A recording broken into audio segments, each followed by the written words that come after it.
Hello दोस्तों, तो कैसे हैं आप सब। स्वागत है आप सभी का आपके अपने परिवार ऑफिशियल स्टडी अड्डा चैनल में। हम लोग दोस्त आरआरबी एनटीपीसी 2025 के बात कर लें, ग्रुप डी की बात कर लें, या आरपीएफ कांस्टेबल या जूनियर इंजीनियर की बात कर लें भाई। तो उसके लिए हम लोग दोस्त अगर मैथ्स पढ़ना चाह रहे हैं और मैथ्स की अच्छी प्रैक्टिस करना चाह रहे हैं तो उसके लिए आप लोग हमारा भाई एक्सप्रेस सीरीज ले सकते हैं भाई। बहुत ही बेहतरीन है, जो आपको फ्री ऑफ कॉस्ट यूट्यूब पर ही दिया जाता है। ठीक है, इसमें हम बात करेंगे चैप्टर वाइज क्लास की। तो हम लोग भाई इस समय एवरेज पढ़ रहे हैं। क्या उनसे चैप्टर पढ़ रहे हैं भाई? एवरेज चैप्टर को पढ़ रहे हैं बहुत ही बेहतरीन तरीके से, जिसकी आज क्लास नंबर 3 दोस्त होने वाली है।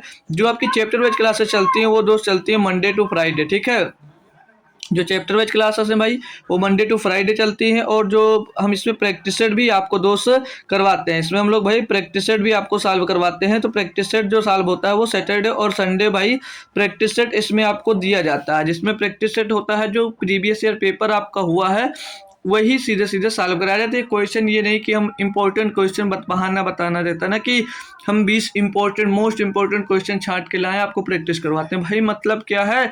मतलब है आपको पेपर सॉल्व करोगे। जब पेपर सॉल्व करोगे भाई तो आपको पता होगा कि किस टाइप से क्वेश्चन आता है, किस चैप्टर से कितने क्वेश्चन आता है, सब कुछ पता चलता है। इसलिए हम प्रैक्टिस सेट जो सॉल्व करवाते हैं उसमें पेपर का सोल्यूशन करवाते हैं भाई। ठीक है, और बाद में भी मोस्ट इंपॉर्टेंट क्वेश्चंस भी करवाएंगे। पहले आपको प्रैक्टिस करवा रहा हूँ, फिर उसके बाद में आपकी बड़ी से बड़ी भी क्लासेस ली जाएंगी, जिसमें सीधे जितने भी पीवाईक्यू होंगे सारे को मैं करवाने की कोशिश करूँगा। ठीक है, तो जैसा ही आपका पेपर जो नज़दीक आता जाएगा वैसे हम क्लासेस लंबी करती जाएंगे भाई। ठीक है, तो चलते हैं आज की क्लास को स्टार्ट करते हैं बिना देरी के। तो हम आपको बता दें भाई, जो एवरेज था, एवरेज के जितने क्वेश्चंस हमने लिए थे सभी के सभी क्वेश्चंस आपको हम शेयर कर दिए हैं टेलीग्राम पे। तो वहाँ से पीपीटी पड़ी हुई थी, आप लोग क्वेश्चन चाहो तो पहले से भी सॉल्व कर सकते थे भाई। ठीक है, तो क्लास कि क्वेश्चन जब हम लगाते हैं उससे पहले आपको भेज दिया, आप पहले से सॉल्व करो फिर हमसे सीखो भाई। तो उसमें ये होता है कि आप लोगों को कई सारे मेथड पता चलते हैं। ठीक है भाई, तो चलते हैं आज के क्लास को स्टार्ट करेंगे। तो आप टेलीग्राम चैनल अगर मेरा ज्वाइन करना चाह रहे हो मेरे दोस्त,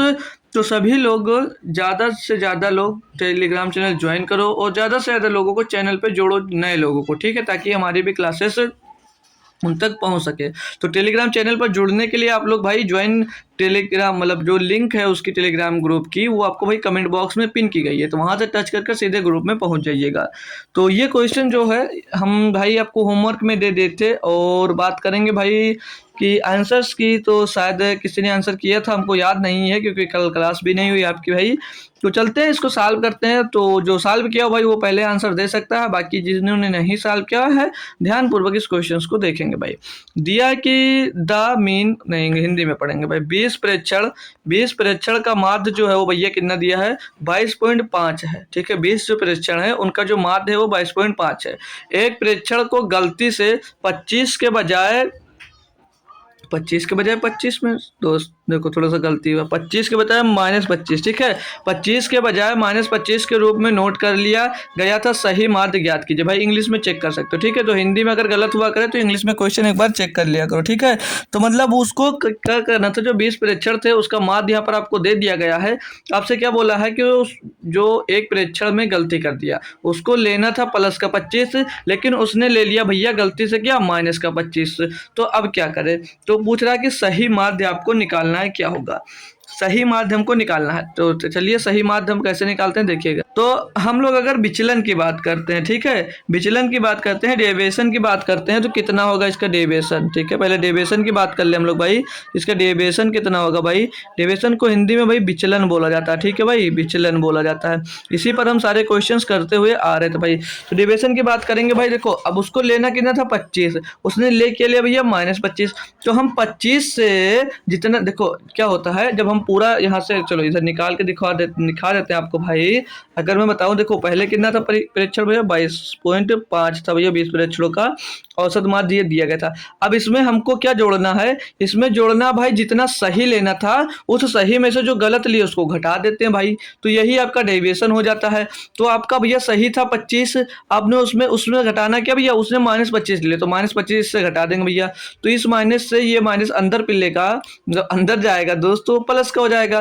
तो 25 और प्लस 25 हो जाएगा, तो कितना रहेगा? 50 आ जाएगा। अब कितना आ गया भैया? 50 आ गया। 50 की उसने गलती की थी, 50 की उसने गलती की थी। अब ये जो 50 बढ़ा है भैया, तो क्या होगा?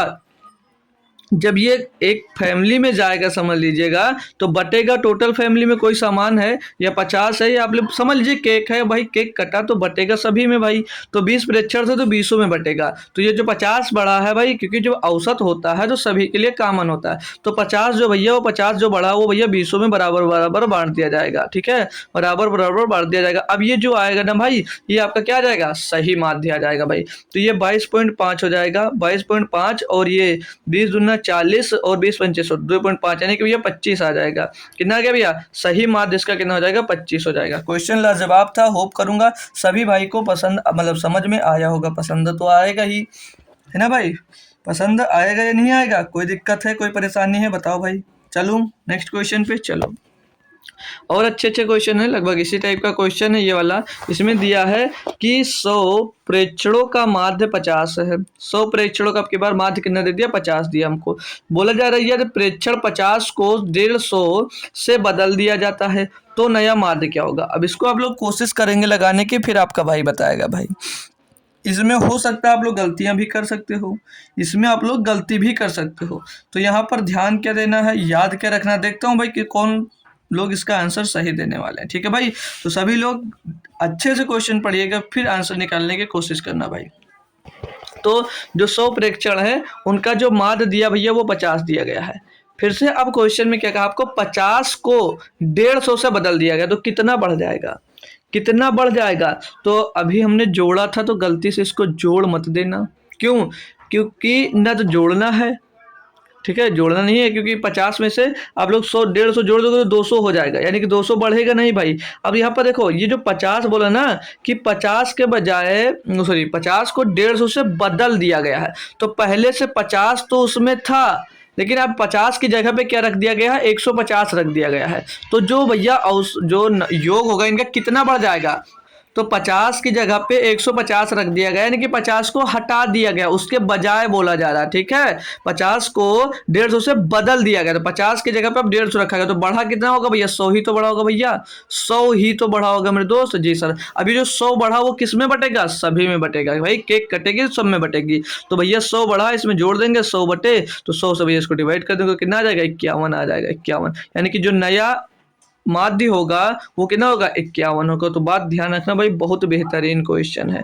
अब देखो आप लोग हो सकता है जो पहले की तरह क्या सोच सकते हो, अब यहाँ पर जो था आप लोग इसको, ये जो लिखा हुआ ना 50 को 150 में बदल दिया गया, तो आप लोगों इसको अगर ये लिखा होता कि 50 के बजाय कलर चेंज करके लिख देता हूँ ना भाई,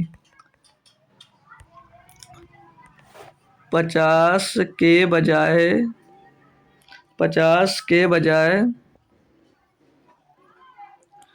50 के बजाय 150, 50 के बजाय 150 ले लिया गया था, ये लिखकर आता क्वेश्चन में, तब इसका क्या आंसर होता, तब क्या इसका आंसर होता भाई, बताएंगे कोई मेरे दोस्त। ले लिया गया था, हो सकता है आप यही समझ रहे थे अभी तक, ठीक है, आप लोग यही हो सकता है समझ भी रहे हो, ठीक है, कि वो 50 की जगह पे कितना ले लिया, 150 ले लिया, 50 के बजाय 150 ले लिया। तो आप लोग क्या करोगे, इनका भैया इनसे गुणा करा दोगे, यही तो, ये तो क्या करोगे, इनका 50 जो इनका माध्य पहले कितना था, 50 था भैया, अब क्या करोगे, नया माध्य निकालना है, तो 50 की जगह पे उसने 150 ले लिया था, यानी कि 100 अधिक ले लिया था, तो इसमें तो भैया हम घटा देंगे, जितना अधिक लिया तो 100 अधिक लिया था, अब जितना अधिक लिया है तो वो भी तो घटेगा, तो सभी में से तो घटेगा, तो बट्टे में इसके 100 कर दोगे, बट्टे में इसके 100 कर दो, 50 माइनस 1 हो जाएगा 49, तो अब औसत कितना मिल जाएगा, इसका 49 मिल जाएगा। तो ध्यान रखना भाई, ऐसी गलतियां मत करना भाई, क्वेश्चन को बेहतरीन तरीके से समझना, फिर आगे करना भाई, ठीक है, क्लियर है दोस्त, कोई दिक्कत कोई परेशानी यहाँ तक नहीं है आपको। चलिए नेक्स्ट क्वेश्चन में करवाता हूँ भाई। इसमें क्या दिया आपको भाई कि 25 प्रेक्षणों का जो माध्य है वो 36 है, यदि इसके पहले 13 प्रेक्षणों का माध्य 32 तथा अंतिम 13 प्रेक्षणों का माध्य 40 है, तो इसका 13वां प्रेक्षण क्या होगा भाई। सिंपल सा है, इसको चाहो तो इसमें आप लोग डेविएशन लगाओ या न लगाओ, इसको कोई कई भी तरीके से किया जा सकता है, ठीक है भाई।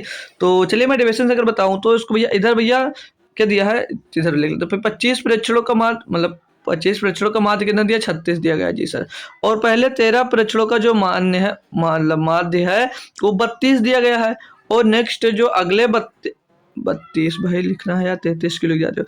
और अगले 13 परीक्षण है जो उनका जो माध्य दिया गया वो 40 दिया गया है। क्लियर है दोस्त? जी सर। आपसे बोला तो इसका 13वां परीक्षण। अब यहाँ पर मैं आता हूँ आपसे पूछता हूँ भैया 13वां परीक्षण का माध्य 40 है तो इसका 13वां परीक्षण का भाई संख्या इसमें कौन सी रिपीट हुई है? 13 रिपीट हुई है, यानी कि 13वीं संख्या ही पूछा जा रहा है। तो इसमें आपको हमेशा क्या निकालना होगा भाई? रिपीटेड संख्या। जो 2 बार काउंट होगी वही संख्या निकलेगी, ठीक है? रिपीटेड संख्या निकलेगी, ठीक है भाई? रिपीटेड संख्या। तो रिपीटेड संख्या जो है इसमें भैया वो 13वीं संख्या है। कौन सी भैया? 13वीं संख्या है। कौन सी? 13वीं। अब 13वीं संख्या का मत क्या होगा ये हमको बताना भाई। तो हम लोग जब आते हैं कहाँ पर कि माध्य पर, तो ये बेस 1 हम मानते थे। अब इस बेस से देखेंगे भाई ये वाला जो माध्य है इसका कितना कम है भैया? ये इससे सर जी 4 कम है ना? हाँ 4 कम सर जी, तो ये -4 और भैया गुणा सभी में होगा, पूरे में होगा, तो गुणे में 13 हो जाएगा। और ये भैया देखेंगे तो 4 ज़्यादा है, ये 4 ज़्यादा है, गुणा भैया 13 में हो जाएगा। अब हम लोग क्या करते थे इसको बैलेंस करने के लिए एक दूसरे में इसको जोड़ देते थे, ठीक है भैया? इसको जैसे मेथड से करते हैं। अब यहाँ पर देख रहे हैं ये तो दोनों तो भैया एक प्लस का मिल रहा है और एक माइनस का मिल रहा है। तो जब एक प्लस का और एक माइनस के दोनों को काट देते हैं भाई, तो इस कंडीशन में हमारा क्या होता है भाई? जो विचलन होता है वो 0 हो जाता है। जब विचलन 0 हो जाता है भैया, तो विचलन 0 हो जाता है। देखो क्या करें, अब ये आया था इसको इसमें जोड़ेंगे तो 0 हो जाएगा, और फिर जो आता था उसको बेस में जोड़ देते थे तो 0 आएगा। 0 को बेस में जोड़ोगे कोई मतलब नहीं होगा, यानी कि 13वीं संख्या जो होगी वो क्या होगी? 36 ही होगी। ऑप्शन नंबर ए वाला सही जवाब। ऑप्शन नंबर ए सही जवाब। अब आपके अकॉर्डिंग अगर मैं करने की बात करूं कि आप लोग कैसे करते हैं, तो भैया 25 परीक्षणों का माध्य जो है भैया 36 है तो इनका योग निकाल लेते हैं ऐसे करके, ठीक है ना भाई? 25 का 150 हासिल आ गया भैया 15, 25 या 75 और 15 90, 900 आ गया। क्लियर है? तो और 13 का भैया कितना दिया? 32 दिया। इसको पूरा करो। 13 दूना 26 के 6 हासिल आ गया भैया आपके पास, 26 के 6 हासिल आ गया आपके पास। 2 13 या 39 और 2 41, और फिर अगले 13 का भैया परीक्षण कितना? 40। तो 13 चौको 52 कितना आ गया? 520 आ गया। इन दोनों को कैलकुलेट करके ये वाला भैया घटा देना है। तो इन दोनों को कैलकुलेट करेंगे, 6 आएगा, 3 आएगा और ये 9 आएगा, 936। अब 936 में से भैया 900 घटाओगे डिफरेंस कितने का आएगा? 36 का आ गया। आंसर नंबर ए होगा। तो जो मेथड अच्छा लगेगा भाई आप लोग जरूर फॉलो करिएगा, दोनों के दोनों बेटर हैं। अगर अगला पहले वाला आपको मेथड समझ में आ रहा तो अच्छी बात है, नहीं तो ये वाला आपके लिए बेस्ट होगा भाई। अगला क्वेश्चन है भाई कि रेनू के अंक गलत तरीके से 9 की जगह 99 दर्ज किए गए थे। इस त्रुटि के कारण कक्षा के औसत अंक वास्तविक औसत से 2.25 अधिक थे। कक्षा में छात्रों की संख्या क्या? अब देखो भाई रेनू के जो अंक है भैया वो गलत तरीके से 9 की जगह पे क्या बोला भाई? 9 की जगह पे कितना ले लिया? 9 लेना चाहिए था, लेकिन वो कितना ले लिया भाई? 99 दर्ज कर लिया। तो बोला इस त्रुटि के कारण कक्षा के औसत अंक जो है वो वास्तविक अंक से इतना भैया अधिक हो गया है। तो कक्षा में छात्रों की संख्या ज्ञात करना। सिंपल सी बात है भाई, जो एवरेज है इनका भाई, जो एवरेज है वो एवरेज कितने का डिफरेंस हुआ है? कितने एवरेज का डिफरेंस आ गया भैया? वो हो भैया 2.25 का, इतने का डिफरेंस आ रहा है जी सर। अब ये हुआ क्यों हुआ? अगर मैं पूछूं क्यों हुआ भाई तो कोई आंसर है भाई? क्योंकि हुआ भैया वो 99 लेना था, सॉरी 9 लेना था लेकिन 99 ले लिया, यानी कि कितना अधिक ले लिया भैया? तो 99 माइनस 9 कर देंगे, यानी कि भैया 90 अधिक ले लिया है। कितना ले लिया? जब 90 नंबर अधिक ले लिया है तभी तो भैया इतना एवरेज है वो बढ़ गया भाई। जी सर। तो क्या पूछा था भैया? कक्षा में छात्रों की संख्या ज्ञात करना। सिंपल सी भैया, जब छात्रों की संख्या ज्ञात करना है, यानी कि मान लीजिए n ज्ञात करना, कितना करना भैया? n ज्ञात करना। तो ये जो 90 एवरेज मिला है भैया, जिसे 90 जो औसत है, सॉरी जो 90 बढ़ा है वो बढ़ा तो कितने औसत बढ़ गया भैया? वो 2.25 औसत बढ़ गया। यानी कि अगर मैं चेक करूं तो 90 को मैं 2.25 से डिवाइड कर दूंगा तो हमको पता चल जाएगा कि कितनी संख्या थी उसमें। तो इसको साल कैलकुलेट कैसे करेंगे भाई? यहाँ से पॉइंट हटाएंगे, ऊपर 0 बढ़ा देंगे। तो 25 में भैया 225 रहेगा, 25 से काटेंगे, 25 3 75, 15 बचेगा 150, 25 छक्का 150, 9 चौक 36। तो ये बराबर क्या मिल जाएगा यहाँ से? कुछ गलत हुआ क्या भाई? 25 कोई तक गलती 90, ठीक है। ओह सॉरी सॉरी, देखो एक मिनट भाई, एक पॉइंट हटे यहाँ, यहाँ पर जब हम लोग पॉइंट हटाएंगे ना तो डबल जीरो नीचे बढ़ जाएगा। ठीक है, आप कैलकुलेट करो। तो 25 9 ये 225, 25 से काटेंगे 25 3 75, 15 बचे 150, 25 छक्का 150, ऊंचा जाएगा 360। तो 9 से इसको काट देंगे भैया, 9 चौक 36, पीछे 40, यानी कि भैया छात्रों की वास्तविक संख्या जो मिल जाएगी वो कितनी मिल जाएगी, 40 हो जाएगी। ऑप्शन नंबर ए इसका दोस्त सही जवाब हो जाएगा। होप करूंगा क्वेश्चन समझ में आ रहे होंगे बेहतरीन तरीके से, क्योंकि क्वेश्चंस में कुछ भी दम दोस्त है नहीं, सारे के सारे क्वेश्चन आसान और लाजवाब तरीके से आपको भाई समझ में आते जा रहे होंगे। ठीक है, बात करूंगा अब मैं अगले क्वेश्चन की। ठीक, क्या दिया भाई इसमें कि 25 संख्याओं का औसत कितना दिया है, 48 दिया है। और यदि पहली संख्याओं का जो औसत है वो 47 है, पहली 10 संख्याओं का जो औसत है मेरे भैया वो कितना, 47 है भाई। और अंतिम 12 संख्याओं का जो औसत है वो 49। तो 58 और 69 और शेष संख्या, ये 58 और 69 जो है एक्स्ट्रा संख्या है। ठीक है, और शेष संख्याओं का औसत ज्ञात कीजिए। भाई मैंने आपको मैं बात बताऊं भाई, तो इस टाइप का एक क्वेश्चन कल करवाया था बेहतरीन तरीके से। होप करूंगा भाई कि आप सभी भाई को वो क्वेश्चन अभी याद होगा या भूल गए। लगभग पूरा का पूरा क्वेश्चन ही भाई मिल रहा है। ठीक है, उससे ठीक है, पूरा डेविएशन मेथड से मैंने सॉल्व कराया था, और पूरा का पूरा क्वेश्चन की मैं बात करूँ तो पूरा का पूरा क्वेश्चन ही मैच हो रहा भाई। क्या कहा दिया भाई, 25 संख्याओं का जो दिया गया आपको क्या, माध्य यानी कि औसत। तो 25 संख्याओं का औसत कितना दिया गया है भाई, 48.2 दिया गया है। कितना दिया है, 48.2 दिया गया है जी सर। और बोला जाए तो पहली 10 संख्या का औसत जो है 47 है। पहली जो ये 10 संख्याएं हैं इनका औसत जो है भाई वो 47 दिया गया है जी सर। और बोला अंतिम जो 12 संख्या है, अंतिम जो 12 संख्याएं हैं, ये अंतिम जो 12 संख्याएं इनका औसत दिया गया है 49। अब ये देखेंगे तो 10 और 12 22 संख्या हैं, और यहाँ पर टोटल संख्या कितनी थी भैया, 25। और इसका जो बेस हमने माना वो इनका औसत का बेस बना 48.2। तो इसमें संख्या कितनी बच जाएंगे, 3 संख्या बच जाएंगी। यानी ये जो 3 संख्या ये शेष बची है, और इन 2 संख्याओं को कॉमन लेकर भैया इनका औसत हमको बताना है। क्लियर इतनी बात, एक बार कंफर्म करेंगे जी सर क्लियर, तो मैं आगे बढ़ूंगा। अब हम लोग लगाते हैं डेविएशन, तो बेस से देखते हैं भैया ये कितना कम है। तो बेस से ये तो भाई कम है आपका 8.2 से, 48.2 से हम लोग 47 निकालेंगे तो 1.2, यानी कि 1.2 कम है भाई। तो माइनस का लिखना पड़ेगा क्या भैया, 1.2 कम है भैया माइनस का, ये इतना औसत कम है। तो भाई 10 से गुणा भी होगा, इसमें जो ऊपर होता है 10 का हम लोग गुणा किए तो कितना आ जाएगा, ये माइनस का 12 मिल जाएगा, माइनस का 12 मिल जाएगा जी सर। इसको देखेंगे भैया कितना ज़्यादा है, तो 49 में से हम लोग 48.2 घटाएंगे भाई, तो यहाँ पर कितना रहेगा भैया, प्लस का 0.8 आएगा, प्लस का 0.8 आएगा भैया। जो आएगा भैया वो मिलेगा सभी को भाई, तो 12 से गुणा हो जाएगा इसमें, तो 12 8 96 यानी कि 9.6 हो जाएगा, का आएगा भैया, प्लस का हो जाएगा। अब इन दोनों का हम लोग डिफरेंस देखते हैं, इन दोनों का हम लोग भाई डिफरेंस देखेंगे, तो इसमें से इसको घटाएंगे भाई तो 0.4 और 2 माइनस का 2.4 भैया, इससे भैया ये कम हो जाएगा। क्लियर है, ये जो आएगा यहाँ पर देखो 10 और 12 22 संख्या है, तो टोटल हमको 25 संख्या दी गई, यानी कि यहाँ पर क्या बचेगा भैया, 3। तो इस 3 का ही हमको क्या निकालना था भैया, एवरेज निकालना था। तो यहाँ पर भैया माइनस का 2.4 आया है, तो इसको बैलेंस करने के लिए यहाँ पर क्या करेंगे, माइनस का 2.4 होना चाहिए इन संख्याओं का शेषफल, तभी तो जो डेविएशन होता है वो 0 होता है भाई, तभी तो माध्य निकलता है। ये हमने पहली क्लास में सिखाया था जी सर। तो इनको बैलेंस करने के लिए इनको क्या करेंगे हम लोग भाई, इसमें माइनस 2.4 को जोड़ देंगे, 2.4 यहाँ पर माइनस में भैया जोड़ देंगे। अब ये जो जुड़ेगा ये बटेगा भैया इन सभी के औसत में, तो इन सभी के बटेगा यानी कि 3 से इसको डिवाइड कर देंगे। अब बेस इसको मान से इसको लाकर यहाँ पर देंगे जोड़ हम लोग 48.2 को, 48.2 को। तो भैया 3 और 8 24 देंगे, 0.8 आ जाएगा, तो यहाँ पर कितना मिल जाएगा, ये मिल जाएगा भैया 49। कितना मिल जाएगा, 49। तो इन 3 संख्याओं का जो एवरेज मिल जाएगा वो कितना मिल जाएगा भाई, 49 मिल जाएगा भाई। कोई दिक्कत है नहीं है सर जी। अब ये देखो 3 संख्या का औसत मिला हमको कितना, 49 है। तो अब कामन भैया ये 2 भी संख्याएं हैं, इन दोनों को भी लेना है, तो भैया 58 हो जाएगी एक संख्या, दूसरी संख्या हो जाएगी 69, और यहाँ पर जो तीसरी संख्या है वो कितनी है भैया, 49 है। लेकिन ये 49 तो 3 संख्याओं का औसत है, तो यहाँ पर तो हम योग लिख रहे हैं, तो 49 को हम 3 संख्याओं से अगर गुणा कर देते हैं तो इनका फिर से क्या आ जाएगा, इनका भैया योग आ जाएगा। और बटे में कितनी संख्या हो जाएगी, 3 संख्या तो यहाँ पर है ही भैया, और 2 संख्या ये एक्स्ट्रा दी थी तो 5 हो जाएंगी ये, तो ये 58 हो जाएगा। पहली संख्या क्या भैया 58 प्लस 69 और 49 तियां भैया 50 तियां 150, 3 घटा देंगे 147, कितना आ जाएगा भैया 147, और बट्टे में क्या आ जाएगा भाई आपके 5 आ जाएगा। अब इनको टोटल करेंगे भाई, तो 8 और 9 17 और 7, 17 में 7 जुड़ जाएगा भाई 24 का 4 हासिल आ जाएगा 2, 4 और 2 6 और 6 12, 5 17 का 7 आ जाएगा, हासिल आ जाएगा आपके पास भाई एक, तो एक एक दो, 274 बट्टे में भाई 5 आ जाएगा।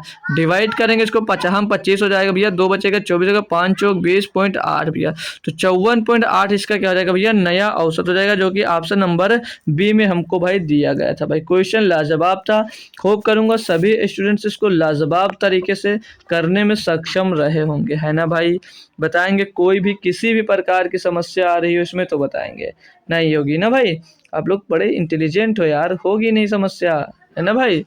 अब झूठ बोल दो तो अलग बात है ना भाई, समस्या का नामो निशान नहीं। क्लियर है भाई, तो मैं आगे बढ़ूंगा। अब क्लियर हो तो मैं अब थोड़ा सा आपको आगे लेकर चलता हूँ भाई। क्लियर है तो चलो, अब देखो भाई यहाँ पर क्या दिया आपको कि यदि छह धनात्मक पूर्णांकों का जो औसत है वो 45 है, और इन 6 संख्याओं में से सबसे बड़ी और सबसे छोटी संख्याओं का जो अंतर है वो 18 दिया गया है।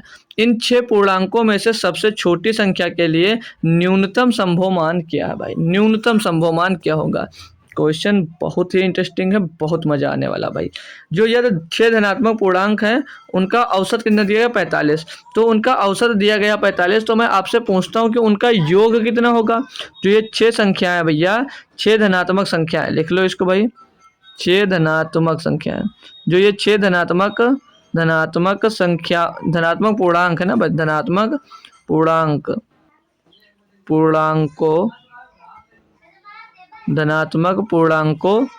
पूर्णांकों का योग कितना होगा। यहाँ पर औसत दिया गया है का योग, तो योग निकालने के लिए हम लोग क्या करेंगे भाई, यहाँ पर 6 का गुणा उठाकर कर देंगे, 6 का गुणा कर देंगे भाई किसमें, 45 में। यहाँ से हमको क्या मिल जाएगा, योग मिल जाएगा। तो योग ये किसके बराबर होगा, 45 गुणे 6, 45 गुणे 6, 45 90 90 270 भैया, कितना आ गया भैया 270। तो इनका योग कितना आ गया है यहाँ पर भाई, 270 आ गया। बोलेंगे एक बार क्लियर है दोस्त, जी सर क्लियर है।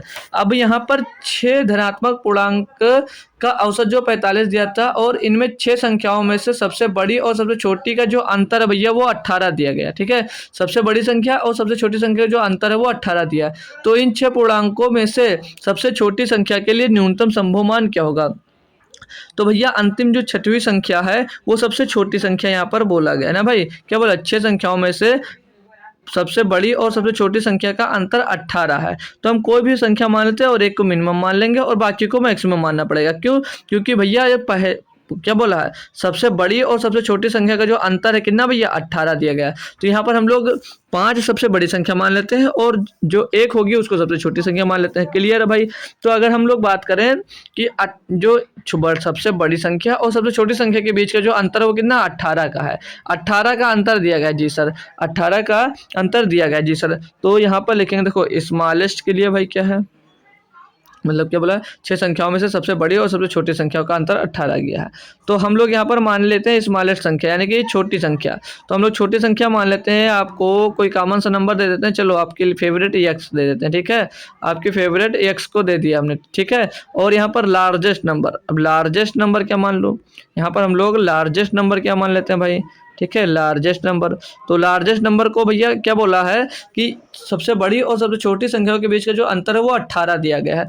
तो भैया इनके और यहाँ पर जो होगा उसके बीच का जो अंतर होगा वो 18 का होना चाहिए। यानी कि भैया जो ये लार्जेस्ट नंबर होगा ये x + 18 कर देते हैं। तो अब इनके बीच का जो डिफरेंस होगा वो कितना हो जाएगा, 18 का हो जाएगा। बात क्लियर है भाई, जी सर बात क्लियर है। तो अगर हम लोग मानते हैं कि ये पहली संख्या हो जाएगी प्लस ये दूसरी संख्या, दूसरी बड़ी संख्या, तीसरी बड़ी संख्या, ये चौथी बड़ी संख्या, और ये 5वीं बड़ी संख्या, और ये छोटी सबसे छोटी संख्या, छोटी सबसे बड़ी मतलब छोटी सबसे छोटी संख्या हो जाएगी। तो इसको हम लोग क्या माने हैं, सबसे मिनिमम जो होगी स्मॉलेस्ट, हम लोग इसको x मान लेते हैं। तो ये संख्या कौन सी हो जाएगी, ये x + 18 हो जाएगी। बाकी की जो 5 दी गई हैं, बाकी की जो 5 दी गई हैं भैया वो क्या हो जाएंगी, वो हो जाएंगी 18, x + 18 भाई, वो हो जाएंगी x + 18। तो ये भी हो जाएगा x + 18 हो जाएगा, ये भी x + 18 हो जाएगा, और ये भी संख्या क्या हो जाएगी, x + 18 हो जाएगी, ठीक है, x + 18 हो जाएगी, और ये भी x + क्या हो जाएगी, 18 हो जाएगी, x + 18।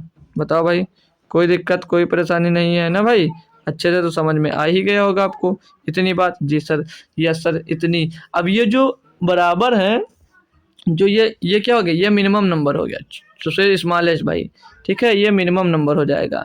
सबसे छोटा भाई, ठीक है। और जो यहाँ पर होगा इसलिए बाकी 5 नंबर जो हमने लिए वो सभी के बड़े ले लिए हैं। यहाँ तक बात क्लियर हो तो बताओ आगे बढ़ता हूँ। जी सर। तो अब इनको जोड़ लेते हैं सभी को। इन सभी को हम लोग अगर भाई जोड़ते हैं तो इन सभी को अगर हम लोग जोड़ते हैं तो कितना मिल रहा है यहाँ से, कितना मिल रहा है भैया, तो ये 5x मिल जाएगा। कितना हो जाएगा भाई, ये 5x हो जाएगा। जी सर 5x तो हो जाएगा आगे सर जी। तो ये 5x हो जाएगा क्योंकि 1 2 3 4 5 6x हो जाएगा भाई, 5x नहीं 6x होगा। कितना होगा भाई, 6x हो जाएगा। 6x प्लस 18 भाई कितनी बार है भाई, 5 बार दिया गया। कितनी बार भैया, 5 बार। तो कितना हो जाएगा, 218। नहीं नहीं नहीं 218 नहीं भाई, 18 पंचे 90, कितने का 90 हो जाएगा। तो 6x इज इक्वल टू क्या हो जाएगा भैया, 6x इज इक्वल टू भैया 270 और माइनस के 90 हमने इस साइड में भेज दिया। तो x बराबर क्या मिल जाएगा भाई, 90 हमने जब इधर भेजा तो बचा 180 और इधर 6x था तो 6 इसके डिवाइड में आ जाएगा। तो 6 इसको काटेंगे, 6 3 18 पीछे 0 तो 30 हो जाएगा। तो 6 पंचे 30 हो जाएगा भाई। कितना, 6 पंचे 30। तो यहाँ पर कितना मिला भाई, 35 मिला क्या, 6 3 18 भाई, सीधे जा रहा, 6 3 18 पीछे 0।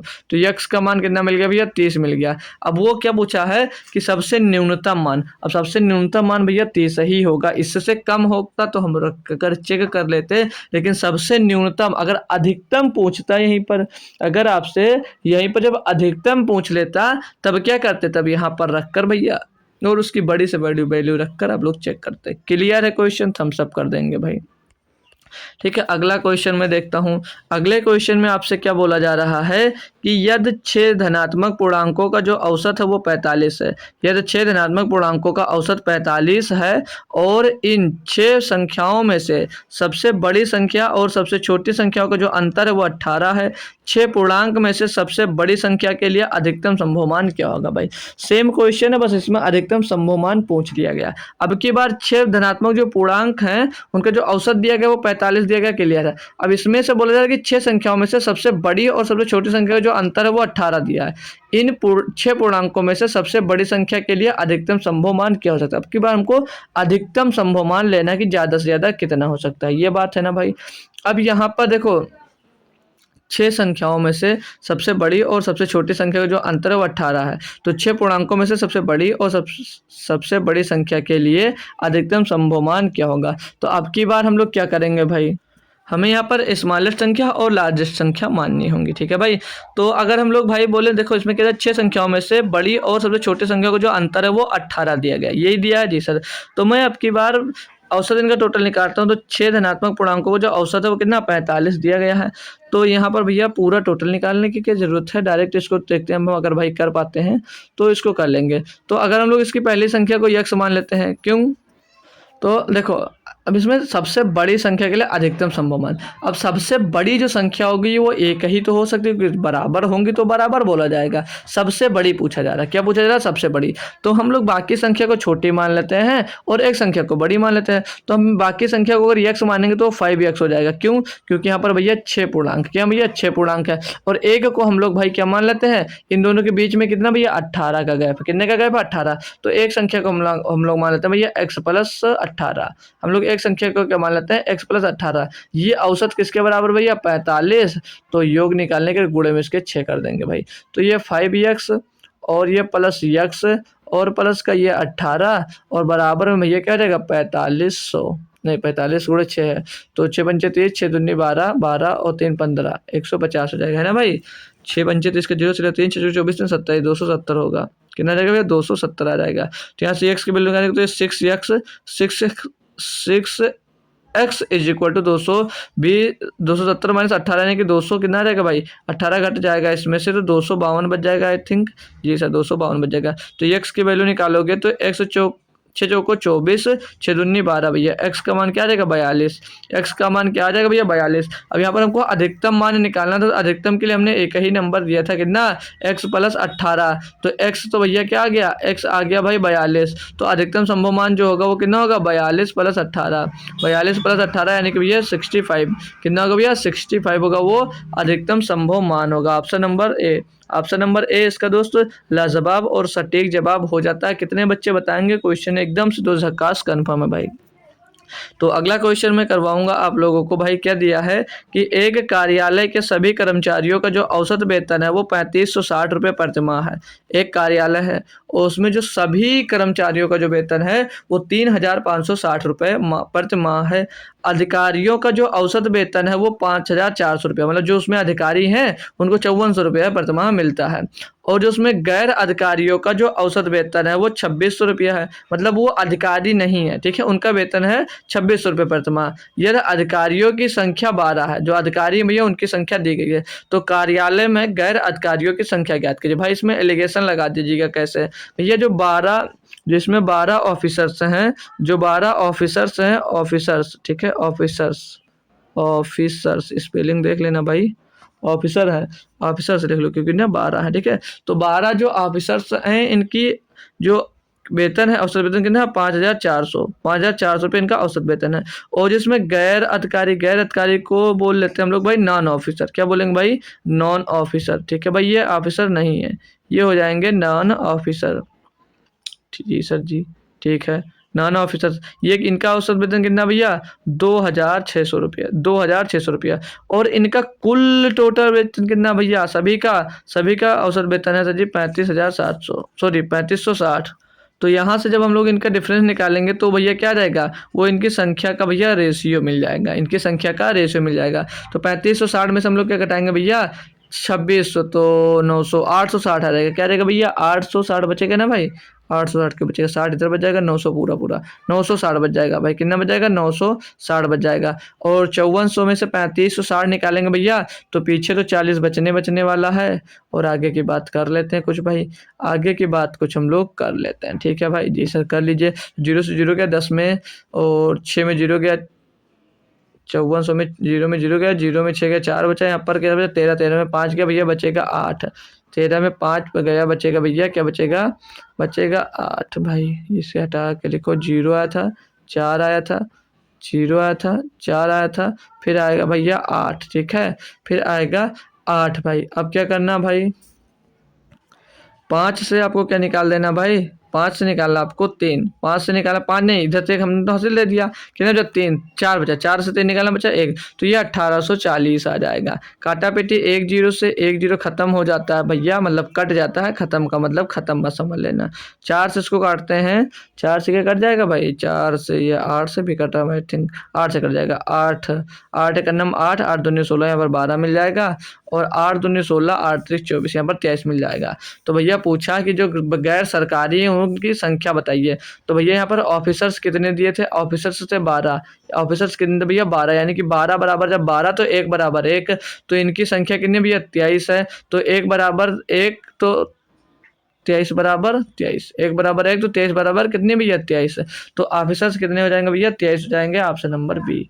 मतलब जो दो कार्यालय में गैर अधिकारी हैं उनकी संख्या कितनी हो जाएगी भैया? 23 हो जाएगी, क्योंकि इधर वाला हमने क्या लिया था भैया? नॉन ऑफिसर्स थे, उन्हीं को भैया रखा था। क्लियर है बात भाई? एकदम से मस्त वाला, ठीक है भाई। चलो अगले क्वेश्चन की मैं बात करूँ। इसमें हमको क्या दिया है? बोला जा रहा है आपसे कि पहले 5 भाज्य संख्याओं के माध्य और पहली 5 अभाज्य संख्याओं के माध्य के बीच का अंतर निकालना। भाई सीधा सीधा बात, पहली अभाज्य संख्या लिख लीजिए और अभाज्य संख्या लिख लीजिए, उनका डिफरेंस ले लीजिए, फिर उनको भैया जितनी संख्या बोलो उनसे डिवाइड कर दो, आ जाएगा। तो मैं पहले भाज्य संख्या अगर लिखता हूँ तो पहली भाज्य संख्या क्या होगी भैया? 2 नहीं होगी, पहली भाज्य संख्या होती है भाई 4, उसके बाद में होती है 6, फिर होती है 8, फिर होती है 9, और फिर होती है भाई 9, कितनी? 1 2 3 4 5 6 7 8 9 10, भैया ये होगी 5 भाज्य संख्या। अब भाज्य संख्या पहली, अब इनको चाहो तो जोड़कर भैया इनका औसत निकाल लीजिए, फिर इनको अलग जोड़कर औसत निकाल लीजिए, फिर डिफरेंस निकाल लीजिए, या तो इनको डायरेक्ट लिख लीजिएगा, बाद में इनका अंतर ही तो निकाला। तो पहली 5 अभाज्य संख्या कौन सी होंगी भैया? तो पहली अभाज्य संख्या होती है भाई 2, क्या होती है भैया? 2 होती है, फिर होती है 3 होती है, फिर क्या होती है? 5 होती है, फिर होती है 7 होती है, फिर होती है 11, ये है अभाज्य संख्या। अब इनका अंतर ही तो बोला था, इनके बीच का अंतर कितना रहा है भैया 2 आ रहा है। इनके बीच का अंतर कितना आ रहा है, इनके बीच का अंतर 3 आ रहा है। इनके बीच का अंतर कितना आ रहा है, 3 आ रहा है। इनके बीच का अंतर कितने का आ रहा है भैया 2 का आ रहा है। और इनके बीच का अंतर जो आ रहा है वो -1 का आ रहा है भाई। तो इनको टोटल करेंगे 3 और 2 5, 5 और 3 8, 8 और 2 10 भैया 10 आ गया। 10 -1 बराबर कितना 9 का अंतर आ गया। लेकिन अंतर नहीं, आपसे औसत पूछा गया, औसत पूछा गया। तो 5 संख्या 5 से डिवाइड कर देंगे। तो 5 एकम 5, 4 बचा 40, पॉइंट लगेंगे 40 होगा, 5 अट्ठे 40 होगा भाई। तो कितना आ जाएगा 1.8 आंसर। ऑप्शन नंबर ए इसका दोस्त सही जवाब हो जाता है। क्लियर दोस्त। क्या दिया है इसमें हम लोग भाई पढ़ेंगे। अब बोला जा रहा है कि यदि A1, A2, A3 और A4 का औसत दिया है 19.5, तो 19.5 है। A1 बराबर 21 है और A1, A2 और A3 का औसत भैया A2, A3 और A4 के औसत के बराबर है। तो A4 का मान क्या होगा ये बताना भाई। तो देखो भाई सिंपल सा है, बढ़िया तरीके से क्वेश्चन को हम लोग सॉल्व करने वाले हैं। तो यहाँ पर जो A1 दिया है भाई, A1 क्या दिया भाई, A1 दिया है और A2, A1 और A2 का भैया औसत दिया। हम लोग योग निकाल लें भाई। A1, A2 और A3 और A4 भैया ये है इनका इनका जो औसत है, इनको नंबर ऑफ टर्म से डिवाइड करना कितना भैया 4, 4 से डिवाइड करते हैं भैया कितना आ रहा है 19.5 आ रहा है। तो इन सभी का योग में पूछूंगा कितना होगा, किसका A1 का, A2 का और A3 का। A1, A2 और A3 का मैं योग पूछूंगा तो क्या आप लोग बताओ क्या होगा। तो ये 4 जाकर अगर उसे मल्टीप्लाई हो जाता तो इनका योग निकल आएगा भाई। तो 19 चौक 76, 5 चौक 20 यानी कि 78 आ जाएगा। 78 इनका भैया योग मिल जाएगा। अब क्वेश्चन में आपसे ये भी बोला कि A1, A2, A3 औसत, A1, A2, A3 का औसत A2, A3 और A4 के औसत के बराबर है। यानी कि जो A1 और प्लस A2 और प्लस A3 का जो औसत होगा, औसत मतलब भैया जितना है उनका योग बटे संख्या भैया। तो 3 संख्या डिवाइड कर दिया, वो किसके बराबर है, वो बराबर हो जाता है A2 के प्लस A3 के और प्लस A4 के, इनके भैया बराबर हो जाता है। तो इनका भैया औसत निकालेंगे तो बटे 3 से डिवाइड कर देंगे। ठीक है। अब यहाँ से हम इसको 3 से भैया तो 3 काट सकते हैं। A2 से A2 गया, A3 से A3 गया। अब यहाँ पर A1 बराबर क्या आ गया A4, यानी कि A1 जो A1 का जो मान है वो A4 का भी भैया मान है। क्लियर इतनी बात जी सर।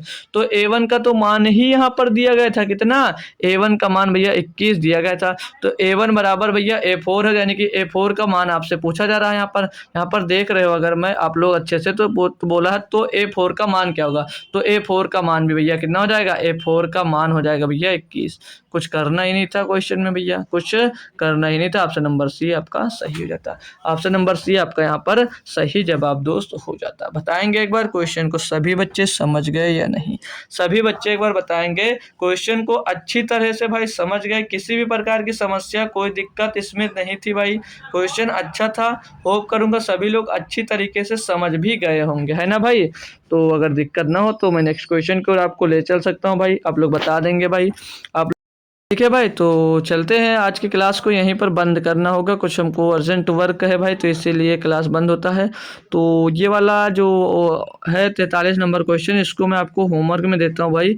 क्लास मैंने सोचा बंद ना की जाए, कुछ है क्या भाई, पास में कुछ फंक्शन है इसीलिए दिक्कत आ रही, वीडियो नहीं बन पा रहे। हालांकि कल के बाद से कोई भी समस्या नहीं होगी।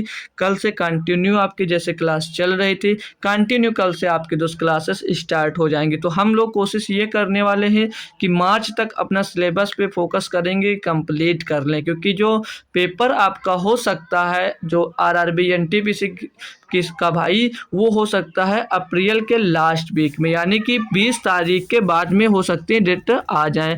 और बाकी कभी भी डेट्स वो निकाल सकते हैं, इसीलिए हम लोग अपनी तैयारी को बेहतरीन करते हुए चलेंगे। तो कल हम लोग क्लास करने वाले हैं अच्छे से, तो कल सभी लोग जुड़ जाइएगा, क्योंकि कल कोई चांस नहीं है कि क्लास जल्दी खत्म होगी। ठीक है भाई। तो कल टाइमली सभी लोग 7 बजे आ जाएंगे, तो 1 घंटे प्लस क्लास कल होने वाली है।